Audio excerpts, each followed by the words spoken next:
Hey, come here.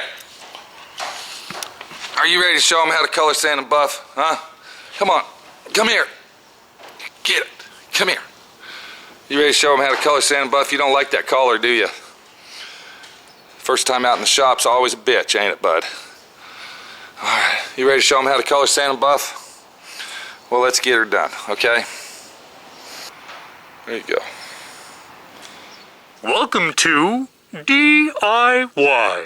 Automotive School with my friend Pete and Minnie, the body shop girl. It's everything you need to know about cars and more.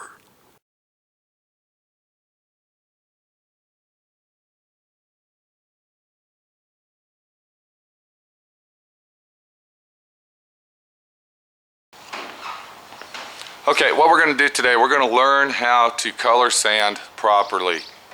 I got a bunch of videos about color sanding.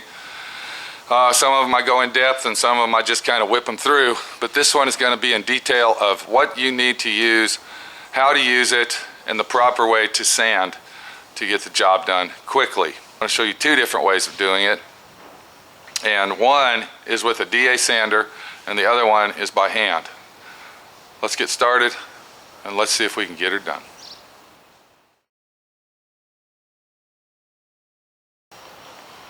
If you look down on the floor here, what you're looking at is a nice clean 5-gallon bucket of water. It's just regular old tap water. There's no soap added to it. There's nothing added to it. I do not use soap in my color sanding. You're going to hear people say, put a couple drops of dish soap in it. It makes the sandpaper glide across it. That's basically what it does. It glides across it and doesn't sand. What you want to do is use nice clean water. That's it. Nothing else. And make sure that your bucket is thoroughly clean and doesn't have no trash in it before you fill it up with water. Dust particles and trash and sand specks, if it is mixed in with your water, will ruin your paint job. It will leave gouges in it. It will also leave small microfine scratches. And when you go to buff the car, you're going to think, what the hell did I do wrong? I did exactly what I was supposed to do, and I screwed up. So make sure that your water bucket and your water is thoroughly clean every time that you start this.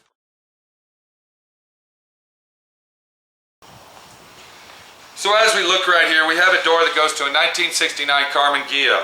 Now, the procedure that I'm going to show you basically covers any automotive related type color sanding, wet sanding, buffing procedures. And the first thing we're going to do, we're going to go over what we need and how to use it. The first thing you need is a good sponge, nice clean sponge, okay? Make sure that you do not drop your sponge on the floor, okay? Especially when it's wet, it will pick up dust particles and sand particles and microfine dust that will scratch it. So always keep your sponge nice and clean.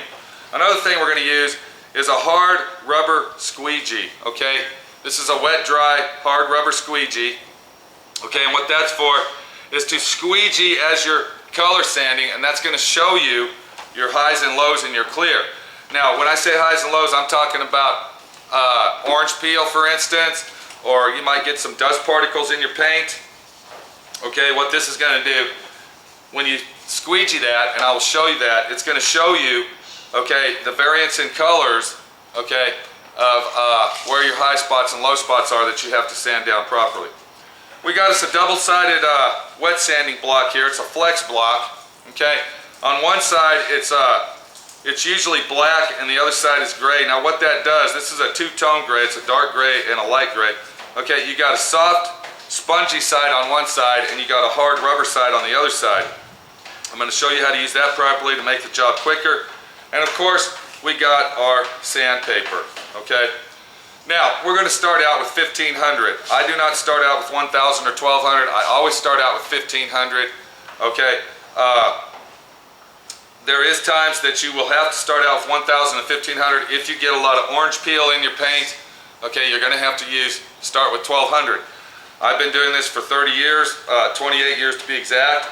So I know how to lay the clear down where it blends in and flows out good, where I don't get a lot of orange peel. And most of the paint jobs I put out, I could actually just let them go out the door like they are, but I want to do a top quality job on everything I do, so I always color sand and buff everything. Okay, so we're going to start out with 1500. Now this is wet sandpaper. This is how you purchase it. You purchase it in a sleeve, okay, which includes 50 sheets, okay, and it's not that cheap. That's $38 a sleeve, okay, for this brand right here. I like to use the top-notch brands. I don't use aftermarket brands or inexpensive brands of sandpaper, because you got to understand, this is the finished product. This is the last thing we're going to do to give our car that show quality look. So it's always good to use the high quality sandpaper, okay, and do a proper job. So what we're going to do is we're going to start out with our sanding block. Now, the way that you want to fold the sandpaper onto your block, you want to start folding on the soft side.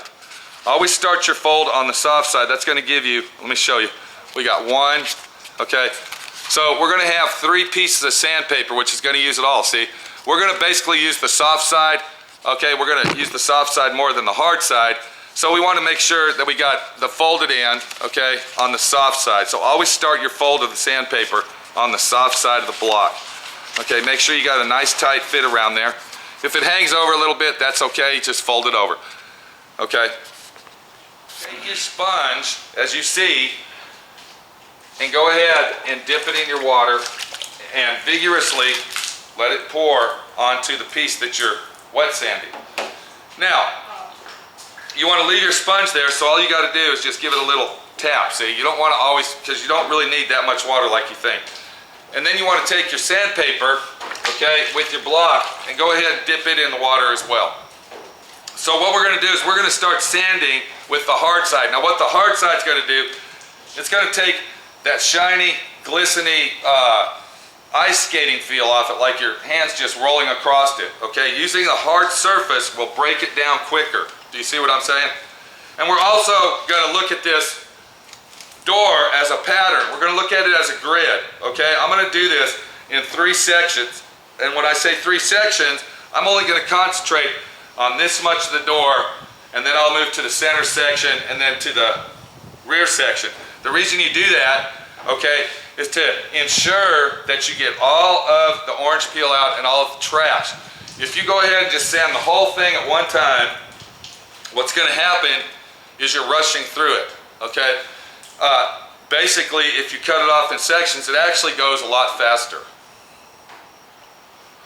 So we take our sponge, just like you saw, and we're going to start out on the hard side. Remember, I told you to start your fold of your sandpaper on the soft side, so you got 2 pieces of sandpaper to use. And all we're going to do is just go over it. You can see that it's turning white, okay? So you're just going to go over half of it. Now, I'm not giving it a lot of pressure, and I'm using my fingers, okay? If you notice the way that I'm holding this, I'm using my finger as a guide to go around the edge, okay? We want to stay away from burning this edge. So I'm using my finger. Now I'm going back and forth, and I'm getting to this point right here, see? So now what I'm going to do is I'm going to come in here, and my finger is a guide to keep the sandpaper away from it, if you can see that, okay? So I'm going to go ahead and get that, then I'm going to come up, I lift up on the sandpaper and bring it up on the top ridge, okay? And now I'm using my thumb to stay away from that, okay? And then I'm actually going to go ahead and get all this. And you can see that the clear is turning milky white, okay? And all I'm doing is breaking the top coat of the clear. Then I'm going to lift it up. Did you see I did that? I didn't sand across it. I lifted it up. Now I'm using my thumb as a guide, okay? I'm going to get that right there. We're going to take our squeegee, and we're just going to squeegee it off nice and easy. We're not going to get fancy with it. We're not going to shake, rattle, and roll, all right? We're just squeegeeing off just so we can see what it looks like. And if you look real close, this is what I'm talking about. If you see the spot, now I just touched it with water. Let's squeegee it off. There you go. If you see, you can see dark and light spots. You can see little lumps, okay? That is orange peel. We want all of our door to look just like this area right in here, okay? Where it's solid and you can't see nothing. Now I also noticed that I got a couple trash specks. You can see right here Okay, so it's very, very easy to find these once you use the hard side of your block as a starter. You can see on the edge right there where there's orange peel. And you can see right in this area where I didn't sand it, okay? So what I'll do is I'll go over it one more time with the hard side of my block to ensure that I...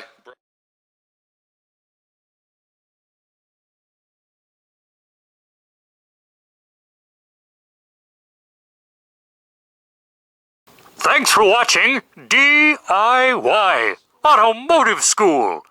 Classes don't stop till you know everything.